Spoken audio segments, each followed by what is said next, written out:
ফাঁসিয়ে দেওয়া হচ্ছে। এই লাশ ভেসে ওঠার জন্য অনেক আগে থেকে প্রস্তুত হয়ে আছি।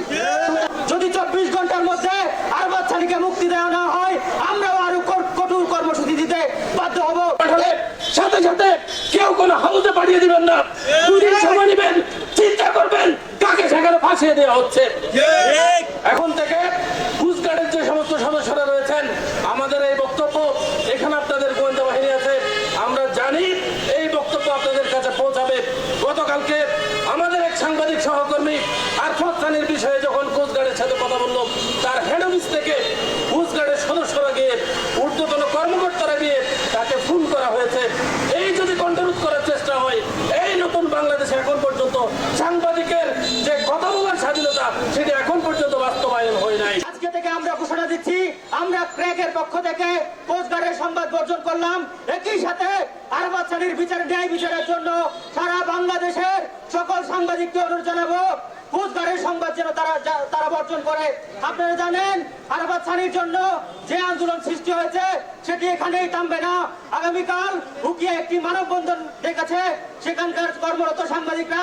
একই সাথে ঈদগাহতেও আয়োজন করা হচ্ছে, এবং আমরাও যদি 24 ঘন্টার মধ্যে আরবাজ সানিকে মুক্তি দেওয়া না হয়, আমরাও আরো কঠোর কর্মসূচি দিতে বাধ্য হব। এই মানববন্ধনটা থামানোর জন্য কোস্টগার্ডের উচ্চ পর্যায় থেকে আমাদের কাছে তদবির করা হচ্ছিল। হুমকি দেওয়া হয়েছে আমাকে, আজিম নিহাতকে হুমকি দেওয়া হয়েছে। কে হুমকি দিবেন আপনারা? 20 লাখ, 20 লাখ, 40 লাখ ইয়াবাদি হয়তো চালান করবেন, 200 বন্দুক দিয়ে চালান দিবেন, অথবা লাশটা সাগরে ভেসে উঠবে। এই লাশ ভেসে ওঠার জন্য অনেক আগে থেকে প্রস্তুত হয়ে আছি। সুতরাং লাশ ভাসিয়ে তোলার হুমকি দিবেন না। বাংলাদেশের মানুষ তথা কক্সবাজারের মানুষ জানে, বর্তমান সাধারণ মানুষ জানে আপনারা কি করেন, কি কর্ম করেন। সাধারণ মানুষের কাছে গিয়ে আপনারা যারা কোস্টগার্ডের ঊর্ধ্বতন রয়েছেন, আপনারা জিজ্ঞাসা করুন মহেশখালীতে কি হয়, টেকনাফে কি হয়, কি ধরনের নানা ধরনের নাটকীয়তা করে আমাদেরকে ফাঁসানো হচ্ছে। এবং 5 আগস্টের পরেও এখনো পর্যন্ত ফাঁসানোর যে ধারাবাহিকতা, সেটা অব্যাহত রয়েছে। আপনাদের একটা প্রমাণ স্বরূপ একটা কাগজ আমি দেখাতে চাই।